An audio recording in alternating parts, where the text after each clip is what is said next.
Hello and welcome to Books to Last, the podcast that challenges readers to pick the only 5 books they may take with them when cast away to a mystery remote location. As ever, I'm joined by a book-loving guest, and this episode I'm joined by Nic. Welcome, Nic. It's so great to have you on the podcast. Thank you. I'm so excited to tell you about my favourite books.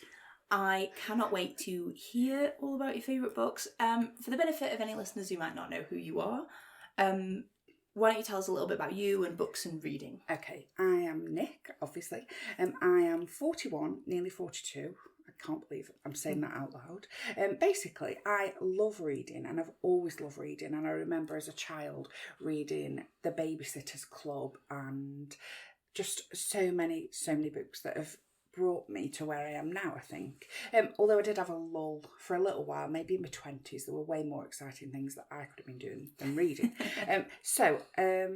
Basically in June 2021, on the backside of one of the many lockdowns, I started an Instagram account just to make myself accountable to the books that I was reading and enjoying, and I found a whole new world on the internet, which basically is amazing, and it has brought so much into my life. I am Nic the Bookworm, Nic_the Bookworm for anybody listening, if you want to give me a follow. I post every single day about books that I'm reading, trends that I'm seeing and following, and that kind of thing. I've made so many friends. So yeah, that is me. That's my introduction. Amazing. And I think you're right, the book community is always a really great place to start. I remember I always said I didn't, even though I knew some people who read, I didn't know loads of people who read. The internet's such an amazing place to sort of connect with those people who like all those same things that you like. I know, that is the best thing. Amazing. So what is the last great thing that you read recently? Ooh, the last great thing that I read. It is probably one of the books that I'm going to talk about, which is The Women by Kristin. I am in my thriller era and historical fiction era at the minute, so those two are just high on my reading agenda. Amazing. I have recently been diving a little bit more into historical fiction as well, and you're in for a treat. Great. I cannot wait. I'm already looking forward to this list. Okay, well, as mentioned before, you're going to pick 5 books that you're going to take with you on your isolated mystery location. Yes. As ever, you're able to pick, because I hate sand and desert islands, so I let all my guests pick where they want to go, although they can go to a desert island if they want to. Where would you like to be cast away to? I am going back to the Maldives. We went, I think it was not last year, the year before, and it was just as amazing as it looks, and I want to go back. That is why the thing is, I hate sand as well. So I'm one of those people that went to this luxurious beach and really didn't like stepping onto the sand or going into the sea. So yeah, I'll sit from afar and watch the sunset in the Maldives. Sounds very nice. That's always my strategy. I like looking at beaches. I don't like sitting on beaches. That is me. I just hate beaches. I always think of, Miranda Hart, the comedian. She has that little bit that she does. I think she does it in the Miranda TV show about why beaches aren't relaxing. Not relaxing. And she's just got a little skit she does that involves you shake towel out, sand in face. Yeah. I could do a whole new podcast on why I don't like beaches. Oh, well. Maybe that's one for the future. Enjoying the Maldives beach from afar, in presumably some kind of beach hut on a comfy chair. Yes, definitely, around the swimming pool, with a margarita. Oh yeah, swimming pool's a different kettle of fish. You get all of the enjoyment of the beach, which is the water, with none of the downside. Yeah, exactly.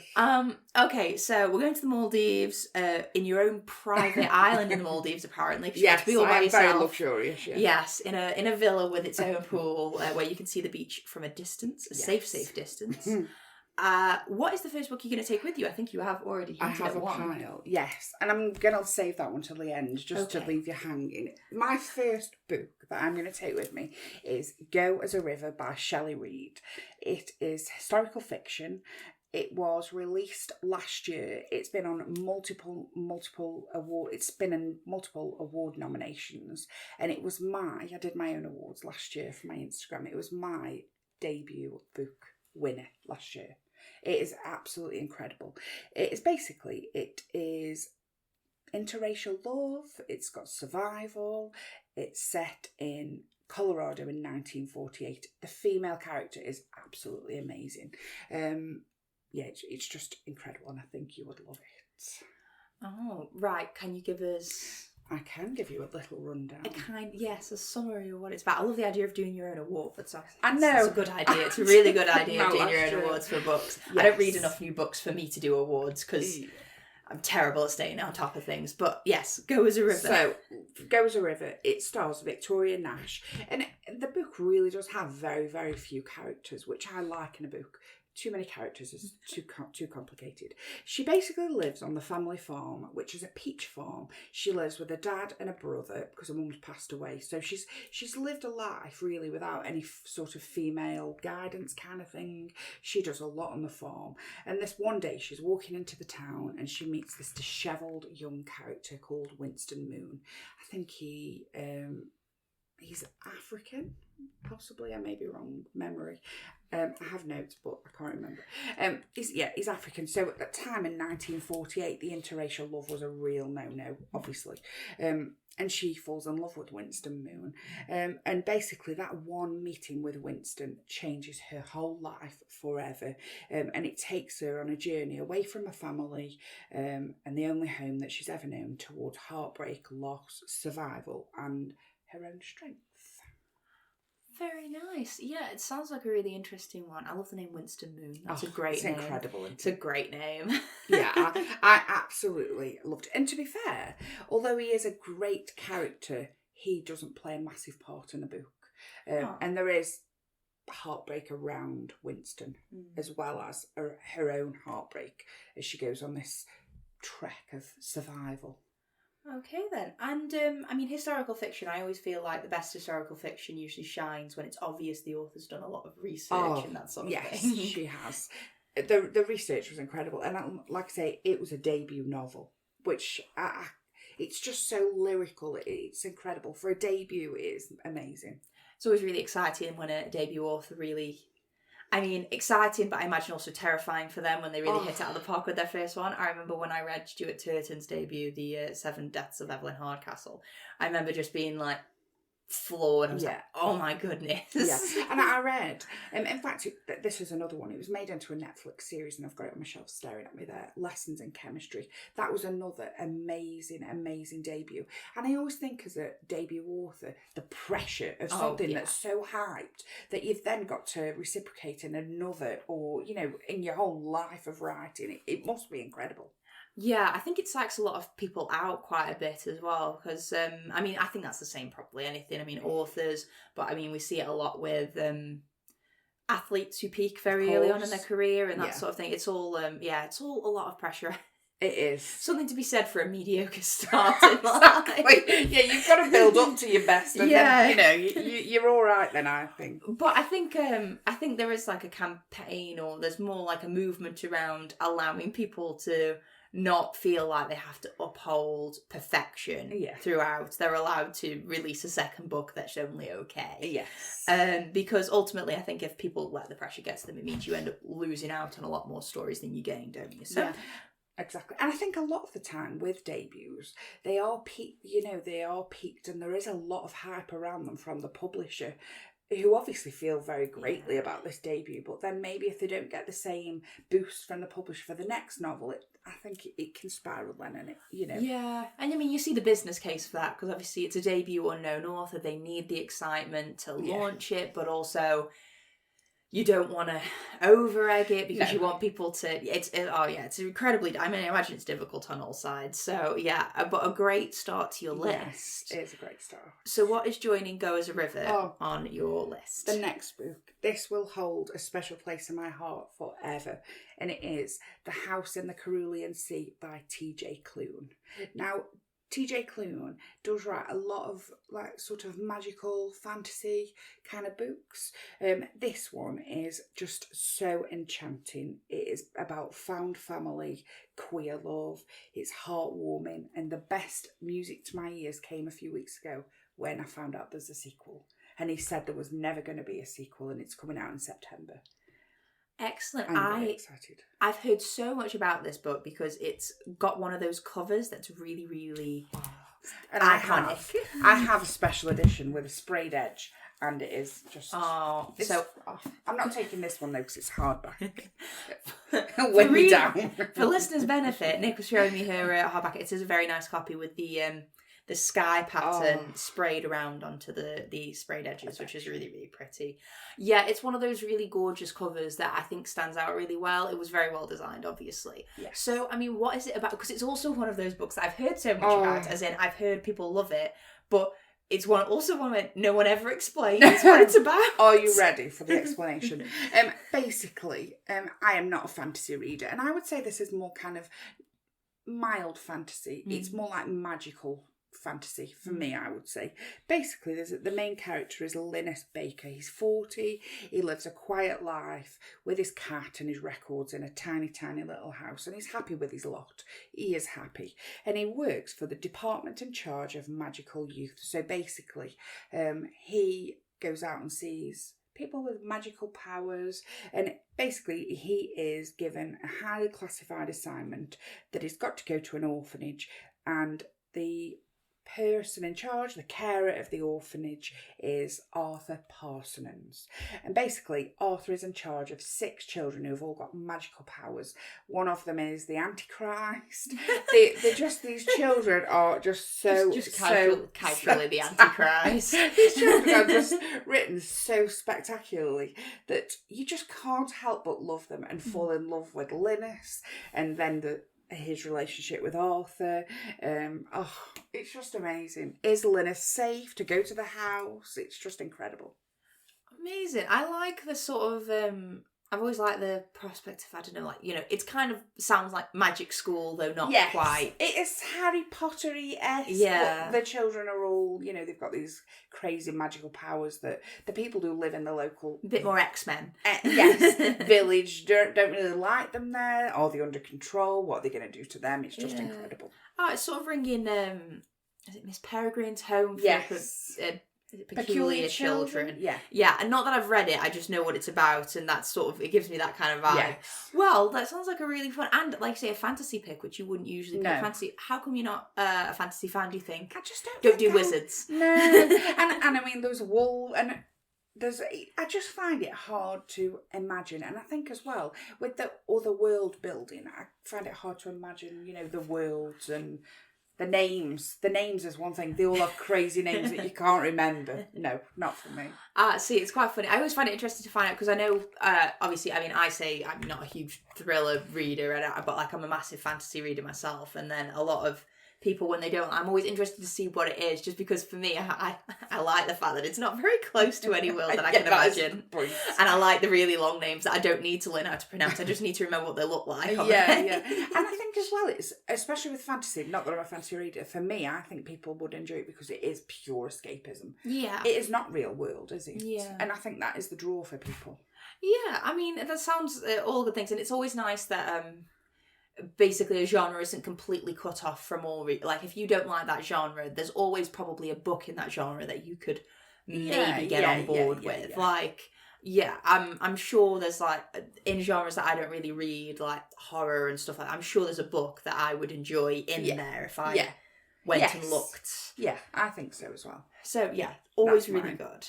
So what is the third book you'll be taking with you? The third book is a thriller. I need a little bit of thrill on my island. So this one is The Only One Left by Riley Sager, which is a thriller. It's fast-paced. It's atmospheric. There are numerous twists that I didn't see coming. The ending is just incredible. There are unreliable characters. It's got a spooky house setting. It has everything that I love in a thriller. I like a spooky house setting. I like buildings that enter the narrative in a non-background way. That is a character. The house alone is a character in this book. So I've heard a lot about Riley Sager, and I know a lot that a lot of people like their different books. Have you read more of their work? I have. I've read quite a few. I've read Home Before Dark, which is another 5-star for me.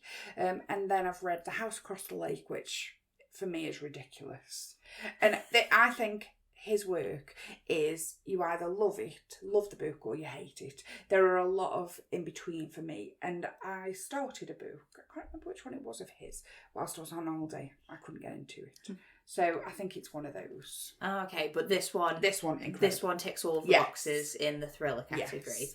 Obviously, I don't want to ask you to give a summary too much, because part of thrillers is finding out what happens. Yes. But I mean, is it very twisty, turny? Did it keep you on your toes? Oh, it kept me on my toes. Yes, it was brilliant. Excellent. I can give you a quick little narrative without giving too much away. A setup. Are you ready? So basically, the Hope family are massacred at this house. There's only one family member left, Lenora, and basically she's mute, she's paralysed, she's in a wheelchair, and she's never ever been able to tell her story of what happened the night her family were murdered. And basically she gets a new carer and says to the carer, I want to tell you everything, using the carer's typewriter, and that there unfolds the whole story of what happened to her family. Wow, okay, very interesting. So yeah, it's great. When was the first time you read this book? I read this last year when it was released. I was lucky enough to get sent a copy by the publisher before it was released. Oh. I know. It's one of the perks of having quite a few followers. So that was the first one I read, which then obviously led me to read the others. I will read all of the others, because I do like to do, like, on my posts, once I've read all of an author's work, I like to do a breakdown of my favourites and my least favourites. So I am going to do it. That's a nice way of doing it. I think being able to read the whole backlist of a particular author is quite good, because it gives you a nice picture of where they've come from and what they're doing. It links in a little bit what we said about Go as a River. I like to see where the work is in relation to when they started writing to where they are now, and if I enjoyed it more when they started, or if I enjoyed it more now. I think that's a good breakdown. Yeah. And I think that's something people do often with music artists. So a lot of people will start listening to bands when they're quite early on, and then, they either continue to like them or they don't like their new stuff or any of that sort of thing. And people tend to trace the phases, I think, of maybe music artists slightly more than they do with authors. Because I suppose you meet a book when you meet it. It's not necessarily always tied to when it came out. Exactly. Yeah, so that's a really interesting one. Are you? Do you read spooky thrillers at night, or do you have to keep the lights on? I do read them at night, and I spend quite a few nights when I'm awake for numerous hours. I can't remember which book I've read recently that I was awake between maybe 2 and 6, and I was reading this book and I was thinking I really shouldn't be reading this while I'm awake on my own at night. I've had that recently with reading a few Agatha Christie's, and she's very good at setting a scene, and I always end up reading them very late at night when it's sort of like not much light out, and I'm always a bit like, I'm a bit scared.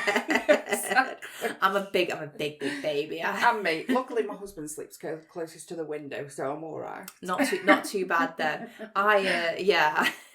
Always a little bit spooky, but.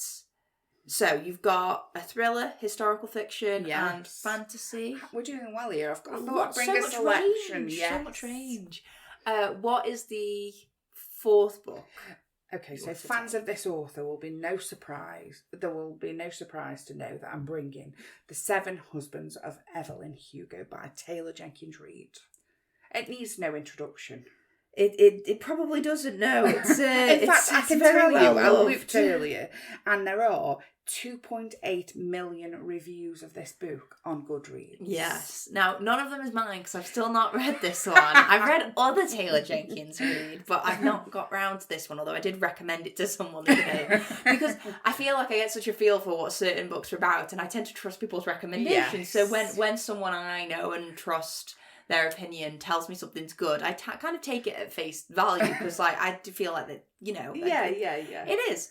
So I did recommend this to someone recently, because I gave them a copy of Daisy Jones and the Six, and they loved Daisy Jones and the Six because they were massive Fleetwood Mac fan. Yes. But I also thought, knowing them personally, I was like, if you like that style of writing, because Taylor Jenkins Reid, she's got that very readable style of writing, and this person is not a massive reader, although I'm trying to convert them. 2 great books to start to convert somebody to reading. Yes, so I did say try The 7 Husbands of Evelyn Hugo next, and also like Percy Jackson, because they expressed an interest in Percy Jackson. Yeah. Not because I was trying to foist it on them, although listeners of the podcast will know I've not been unknown to try and force Percy Jackson on anyone, regardless of what their reading taste is. You'd already mentioned it before we started, because you did say the house in the Cerulean Sea has got Percy Jackson kind of vibes. Did you? I didn't, but it probably has. I'm dreaming. But, so the Seven Husbands of Evelyn Hugo, the main thing I remember about this is it came out around about the same time as the Seven Deaths of Evelyn. Yes, I always get them mixed up. And there was, in America, Seven Deaths was actually released as a 7.5 Deaths, because the publishers seemed to think that the American public wouldn't be able to get on board with the idea of 2 Evelyns in their bookstores, and it might make things confusing. Yeah. But Seven Deaths. I'm doing it.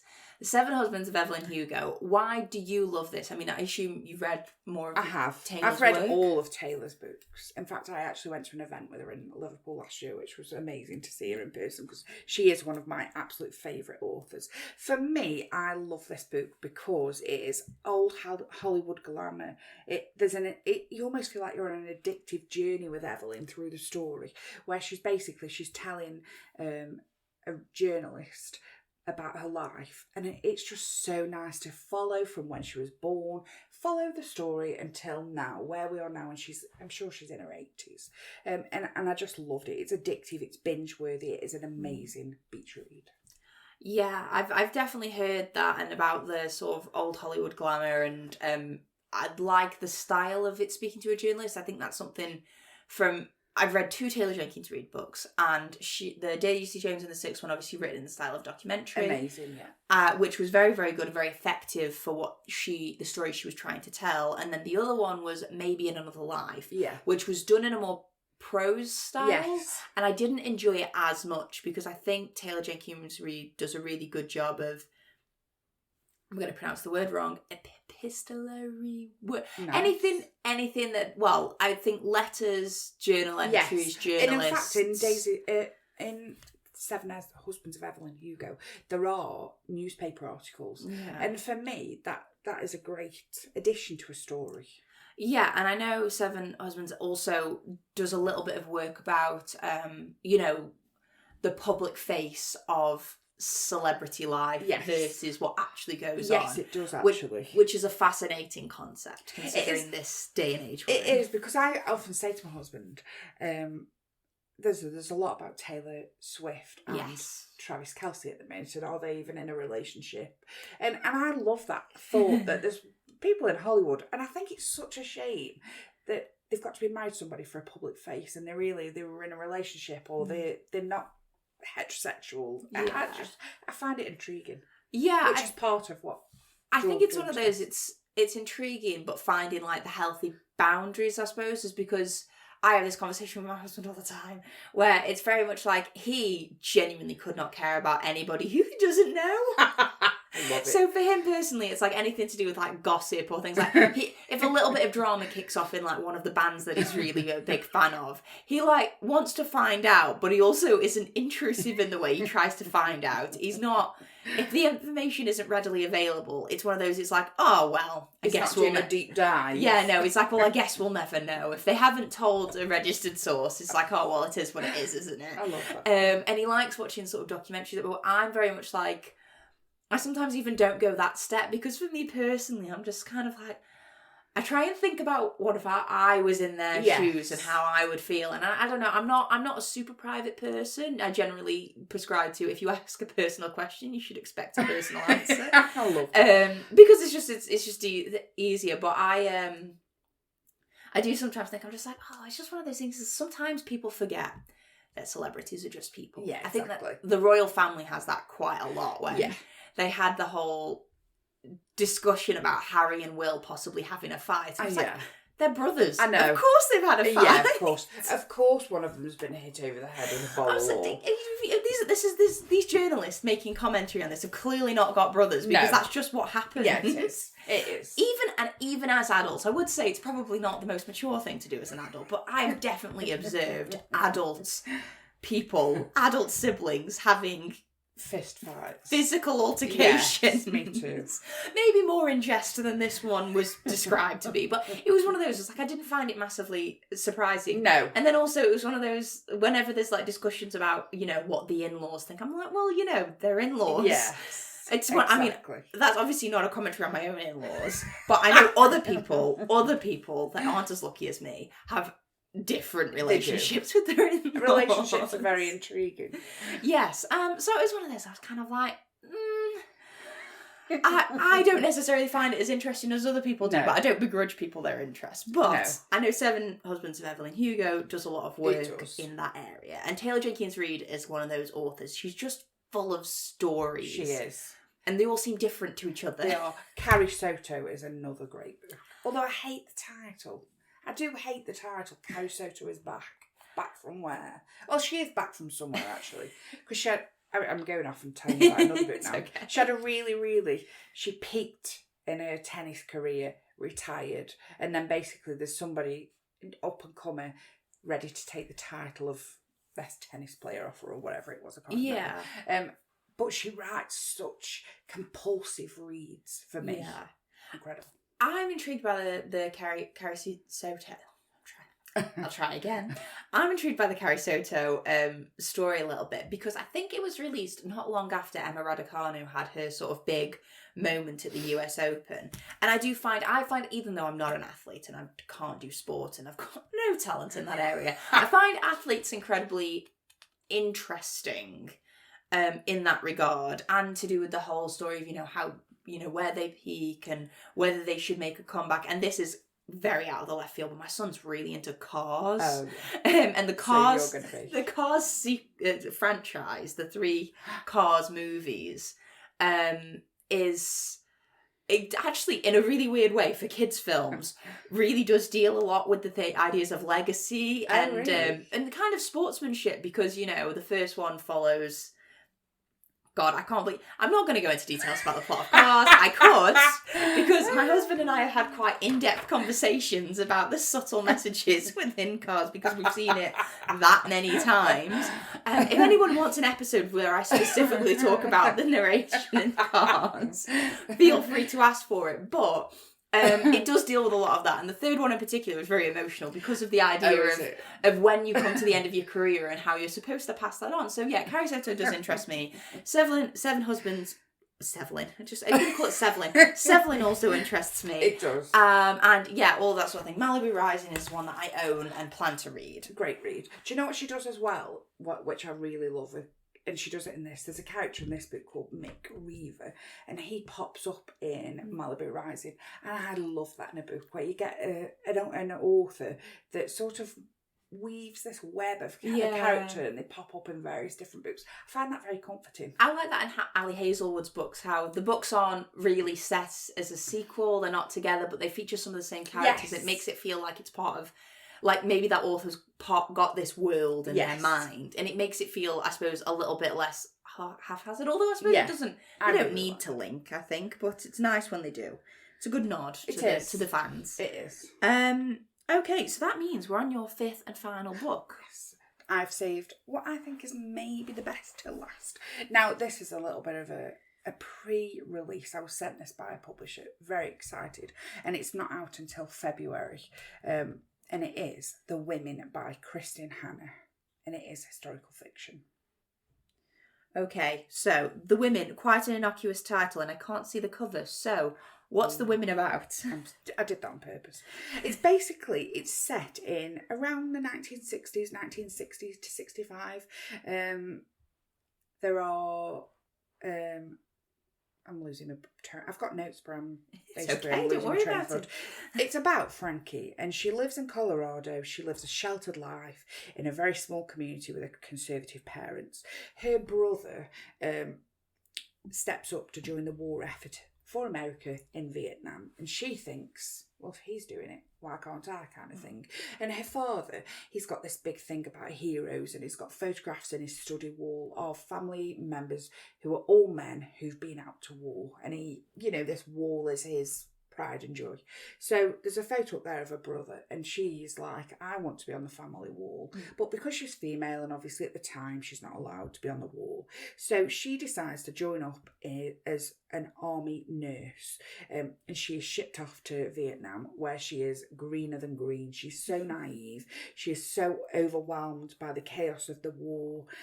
She has very minimal training, but as you can imagine, she sees a lot of people who are decimated with death, and but that isn't all the story. There is heartbreak. There is obviously heartbreak. She's in, you know, a war zone, but there is so much love in the book. It's just incredible. It's an unbelievable story. And what I really loved about this book was that Kristin conceived this idea in 1997, but because she was such a young writer at the time, she didn't feel that she'd got the experience and the knowledge to write such a powerful book, so she waited, and I'm glad she waited because it is incredible. Amazing. That's a really, really interesting. Obviously the Vietnam War was, I mean, all wars are horrible, but it was quite awful as wars go, and it's interesting to hear you know, that a lot of novelists, especially historical fiction writers, are doing a lot of women's takes. And I liked that. And it's always a unique perspective, because so often we only hear the men's side of the story. And that is the first historical fiction book about war that I've read that is solely from the point of view of a woman. Because, you know, this year I've read In Memoriam, and that's about two boys that go to war. Great book. Yeah. I read Wandering Souls. That's about the families of war. But I've never read a book about a woman that is, you know, as on the front line as she could be at that time, where, you know, it's incredible. And she spoke to a lot of people, and she did a lot of research. And for me, I love historical fiction that's done well from this era, because I feel like I learned so much. Yeah. Like, I didn't realise that nurses and the soldiers coming back from war at the time, how badly they were treated by the Americans on the return, because they felt that the war should have ended and it was out of the news. It's terrible. It was terrible. Yeah, it was a really, it was one of those that, it was in a changing time of warfare as well, because I think a lot of people misguidedly had a romanticised view of like World War I and World War II, especially on the Allies side. So when subsequent wars have come afterwards, and they aren't the same because the landscape isn't the same, technology isn't the same, the countries aren't the same, it's you know, there's different views. People, I feel like they have more license to disagree with war, whereas even though there was obviously people who were against people who protested World War I and World War II and that sort of thing in a sort of pacifist capacity. You know, as time's gone on, people have developed different views about it, and there's always a search for someone to blame or someone to punish. And as well at the time, I think because the war was in the 60s, obviously when the soldiers and the nurses and everybody was coming back, it was the 70s, it was free love, and it was such a different time that they were returning home. It was incredible. And I'll tell you what else it features just some great friendship stories. And I actually shed a tear at the end, which I don't do very often in a book. There was like one line that just really caught me. I should probably not read this at the moment then, because I'm more emotional than usual. No, save it. Yeah, so probably not want to read it at the moment, but I'll wait until I'm feeling a little bit more stoic and in charge of my emotions. So those are all 5 of your main picks. Do you mind just summarising, just like list all 5 of them for the benefit of anyone listening? We have got Go as a River by Shelley Reid, historical fiction. TJ Klune, we've got The House in the Cerulean Sea, which I'm calling magical fantasy rather than fantasy. Then we've got we've just said that. We've got The Only One Left by Riley Sager, which is a thriller. The 7 Husbands of Evelyn Hugo, which is just classic Hollywood, and The Women by Kristin, which is historical fiction.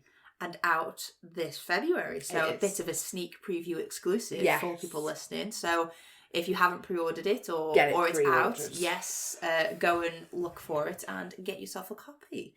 Okay, so those are your main picks. Did you have any honourable mentions that you almost Okay, picked. this was a struggle because I've got 5 honourable mentions. We've had 13 before. I wouldn't worry about it. 5's nothing. Okay, the first one I'm going to do is my current read, which I've not finished. It's Notes on an Execution by Danya Kukafka. And this author is like in her 20s. I don't know how she's written a book so amazing in her 20s. It's incredible. Yeah. That's heavy subject matter for it is, a 20-year-old. It is. And it's just very quickly. It's based on Ansel, who is on death row. And the book starts and it says 12 hours. And he's got 12 hours until he's going to be, executed for his crimes of killing 3 women. And then in between, which I love in a book, it dips back to the past and the lives of the women that he killed and leading up to their, their murder. So I love a book that does like multiple point of view, dual timeline. Yeah, so that's a great one though. Currently reading. Set in a very fixed time period. Yes. Yeah. Then I've got Paris the Memoir by Paris Hilton, which, have you read it? I haven't, but I know that you loved it because we were in the same book club and... I did. I listened to the audio of this. I love memoirs, but I like to listen to them, especially if they're narrated by the author. Incredible. I did not realise, everybody thinks Paris Hilton, wealthy family, amazing life. She went through some hard times as a teenager. She was sent off to one of the camps where she was basically sexually assaulted. She was abused. And it documents that. It's a great read. Yeah, she's an intriguing character. Well, intriguing person. Yes. Because I think she, very like Britney Spears, for instance, is someone who's very much, her entire image is shaped about what people think about her and not about what she actually is like and who she actually is as a person. And it means there's like a lot of untapped sort of information. It is great. So I'd have that one on my headphones. Then 7 Days by Alex Lake. I took this one on holiday last year and I read it in a day. It was that good. It's basically about a young girl. She is kidnapped when she's in her teens and she's locked up and abused by a captor. Is she the captor? Yeah, I'm not sure. Yeah, the captor. Yeah. And basically she has had 2 children and the first one was taken away on his 3rd birthday and it is now 7 days until the 3rd birthday of her second child and she thinks he's going to be taken away, so she's decided she's got 7 days to get out. Yes. Great book, great thriller, really binge worthy. Like I say, I read it in a day. Then I've got What Lies Between Us by John Mars, which is another thriller. That is about a mum and a daughter. The mother is held captive by the daughter and that is Locked House vibes.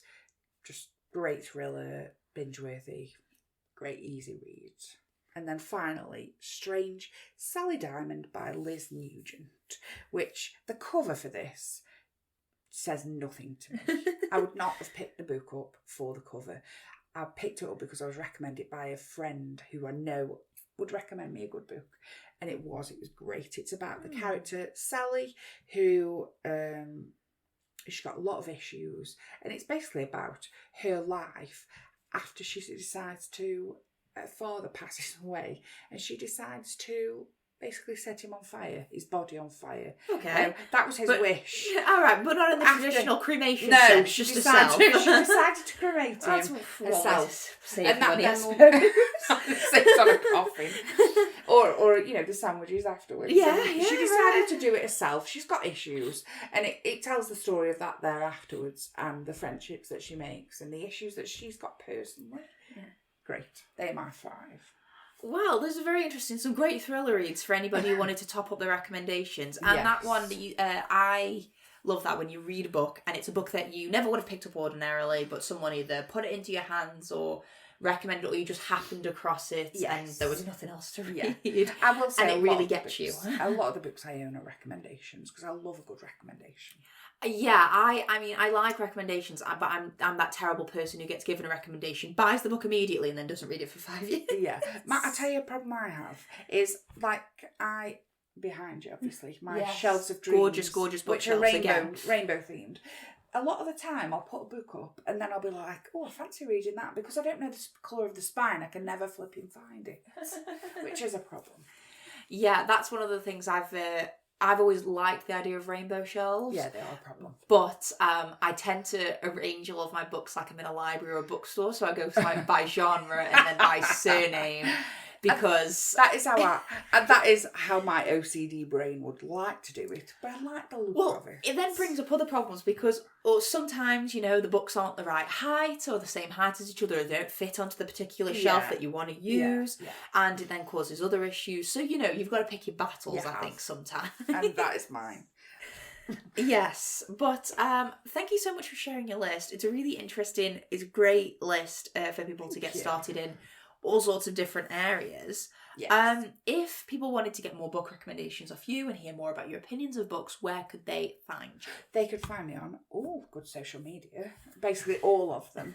Mostly Instagram. I mostly post on Instagram. I'm trying to do a little bit more TikTok, and I am Nic_the Bookworm. Like I say, I post every day with reviews and various other different posts. Yes, and I have lots of challenges. Respect for a daily post. It's quite time consuming. However, it was incredibly helped when Instagram allowed me to schedule my posts. Yeah, that does help a lot. I tend to opt for scheduling because yeah.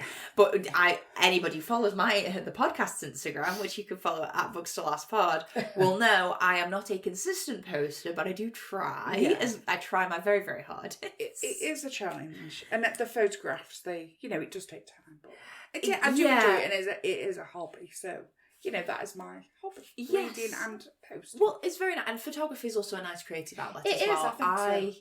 I've made a resolution this year that I want to post more, and I want to treat it like a creative endeavour instead of a chore or something that I do because I feel like I have to, because it should be fun. Yeah. That's the whole point. I think the problem with something is when it does become a chore, is that's when you lose your enjoyment, don't you? Yes. Look, that like cleaning. Who enjoys cleaning?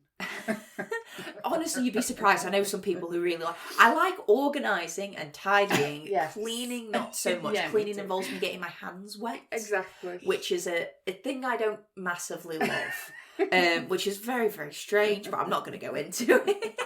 It's brilliant. But yes, so thank you so much for sharing all of the books. It's my pleasure. Listeners, go and check Nic's Instagram out. I will put that in the show notes. Check out the podcast's Instagram as well. And listeners, thank you so much for listening. Nic, thank you so much for being on. And until next time, bye for now.